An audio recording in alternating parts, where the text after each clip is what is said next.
Hey everyone, welcome to the first ever episode of ACR Radio. Actually live, we're doing it. We've teased this for a little while now on social, and here we are. We're going to give you some insights into our business as ACR. We're going to give you some insights into other people's businesses. We have interviews, we have guests, we have all these kinds of different things for you guys over the next couple of weeks and couple of months. And we just really want you to enjoy it. Our whole take on it is that ACR is built on 3 simple steps. You're acquiring customers, you're converting customers, and you're retaining customers. Every activity you do in your business should hit one of those 3 things. If not, you need to be assessing what you're doing with those things outside of those things, basically. What we want to do is bring you insights not only into our business, like I just mentioned, but also other businesses of all different sizes, creeds, niches, everything you think. All different kinds of marketing activities, whether that's email, branding, content, social, you name it. Over the next couple of months, we're going to cover it. If you have any questions for us, you can email them in or message them in, and we will answer them as best we can.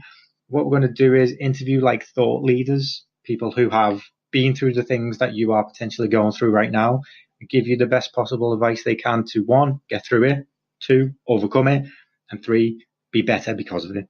That's the basic gist of our show, where we see different businesses fitting into ecosystems. So if you have an e-commerce business, for argument's sake, and you're not developing your email strategy, how do you start? How do you build? If you have an email strategy and it's plateaued, how do you take it to the next level?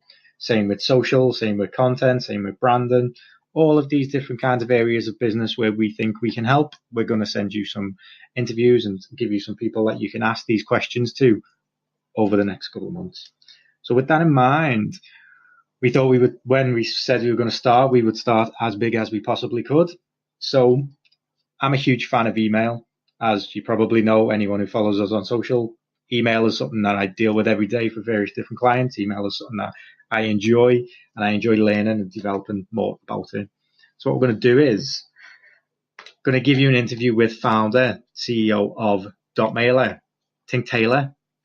Now, I got to speak to Tink last week. Super, super nice guy. And if he's listening to this again, I honestly can't thank him enough for taking the time out to speak to us, giving us an insight into Dotmailer, giving us an insight into the work that he does, how he's grown and developed and changed Dotmailer over the last 20 years. As well as Dotmailer, he sits on the Association of Email Marketing Council. He's on the Internet Advisory Board. He's just been announced as a judge at the BMW UK Awards. Like, this guy does so much. It's unbelievable. And he took the time out to speak to us last week to give us the background on Dotmailer, which some of it I didn't know, even though I'm a fan of email. Some tips on getting the best out of your day, the most out of your day. And we had an interesting chat around interface and making things easy for a customer, making things easy for a user, how he sees his business developing over the next 12 months, 18 months. And also we touched on GDPR, which I know anyone who discusses email lately, GDPR comes up in the conversation. Is it a good thing? Is it a bad thing? What I'll do is I'll let Tink tell you what he thinks about it, as in he's had so much experience in this industry. He's the man to speak to. And I really, really hope you enjoy the interview. If you do, let us know and come back with some comments, some questions and things like that. And in the course of the next few weeks, over our shows, we will answer them as best we can for you. Cheers and enjoy. Okay, so we're sat with Tink Taylor, founder of Dotmailer. He's been kind enough to let us interview him today, ask him some things around email, speak about GDPR, where he sees Dotmailer going, how Dotmailer came to be and stuff like that. So hoping for a really interesting chat. Like I know we just mentioned off record before, it's really like it's a pleasure to be able to interview you and get your insights into things, or e-commerce and email as well. So for anybody who doesn't know Dotmailer, which I'm assuming is not too many people, do you want to give a quick intro, quick blast about what you do, Tink, for Dotmailer and where Dotmailer's kind of come from? Yeah, so I'm the founder and president of Dotmailer, and thank you for your kind words there. So we're sort of a mid-market marketing automation platform. We came out of the email marketing space, moved more into the email marketing automation space, and today we find ourselves looking really at marketing automation in general, sort of true multi-channel automation.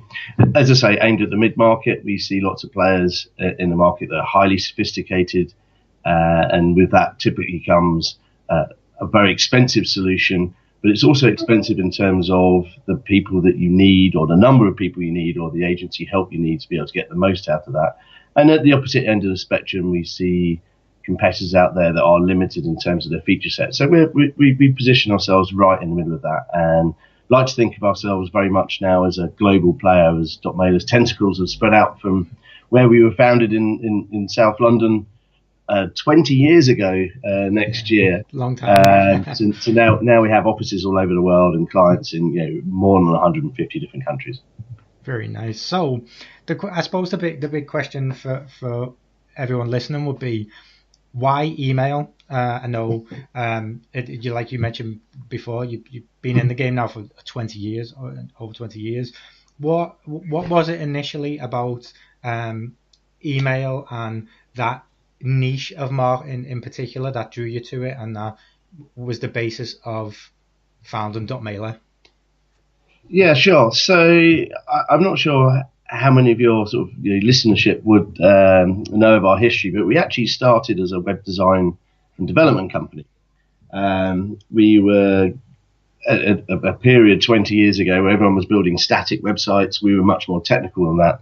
So we were building things like content management systems, e-commerce platforms ourselves. So not unsurprisingly, we had some products called Editor, which is our content management system, okay. Commerce, that was our e-commerce platform.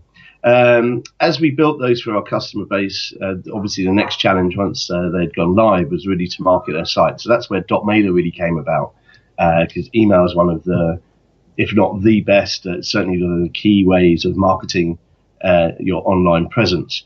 And I think over the years, we were a small company. We were punching above our weight in terms of our technical might, because certainly our background of being, from a developer standpoint, very, very sophisticated given the technology that we were competing against at the time. We were actually competing on three fronts against sort of, giants of technology in the e-commerce space, in the content management space, and also the email space. So that meant we were stretched quite thin from a sales, marketing, development point of view, and especially in the marketing budget point of view, where our competitors had very, very deep pockets. Most of them came out of the US. So over the years, what we looked at as a business, as an entrepreneur, is where are we making the biggest bang for our buck? Where can we make the fastest recurring revenue? And we naturally gravitated towards email because it was something that was easier to build upon, grow and scale, and actually track that growth curve. So over time, we transitioned out of the other stuff and just focused primarily on the email. But I think that's what actually has also made us very successful over the years, because organisations such as yourself, we have an understanding what it's like to be an agency. We have an understanding what it's like to be one of our partners that are selling e-commerce platforms or content management, and we also therefore understand what it's like if you have one of those platforms to talk to the customers. So we really knew what people needed. And we decided that we'll start building those features and capability and services in and around the email and the email automation space. Okay, so you mentioned a couple of things there about the history of Dotmailer and coming from the content management side of things and the editor side of things. Was there you mentioned as well there was a natural kind of gravitation towards email and people asking similar questions of you, and if you could do things and stuff like that. Was the one particular thing in the market that you felt was missing and your evolution into Dotmailer could provide, or was it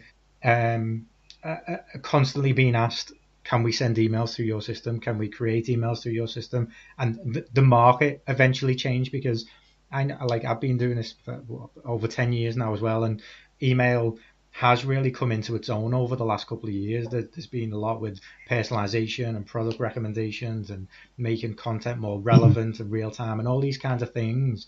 But when you come into that space, was there like a goal in mind to say we think the market is missing X, whether it be the size of a business you go for, whether it's a piece of technology or just a feature that you didn't think anyone was really grasping too much? Absolutely. I think you've hit the nail on the head there of a big part of the DNA that lives within Dotmailer. So we'd built a number of websites, and in the early days, we'd built lots of things like Top Gear, Radio Times, BBC was a big client, and they were the one, we were doing lots of viral campaigns for them, and they were gathering lots of email addresses. So there was people like them that were really driving us to say, right, we now want to send out more email. And our content management platform, .editor, was actually very, very good. And it was based around a cheesy slogan that I've always used within Dotmailer. And I think it's leaked to the outside world. But we used to say to developers is we want to build NASA technology with a Fisher-Price interface. And really what we meant by that is my background. I worked on content management platforms for a company that was later acquired by IBM. And in those days, this is we're talking about the dot-com bubble bursting. People were charging $1 million for a website, and they weren't that good at all. The systems they were using were made to look very, very complex to justify the cost. And it meant for the marketer, it was very difficult for them to use. So that sort of NASA technology and Fisher-Price interface really was around saying that we know that we can give the marketer a tool that is very, very sophisticated, but very, very simple to use. So we see at the top end of the market some high-end competitors that you can do everything. It's like a Ferrari. But as I say, to be able to use that is very, very difficult, technical and expensive. And at the bottom end of the market, there are some very, very easy to use platforms, but they're limited. So what we like to do is merge those two parts of the market. We definitely saw something missing in the middle, and that's deliberately where we positioned ourselves. Make the difficult things easy. Yeah, definitely. I think from experience from my own clients as well, when I've had conversations with different people, and they have the Dotmailer platform, they use Dotmailer, they have email systems and stuff like that, but not everyone really spends the time to understand the powerful nature of what they've got in front of them.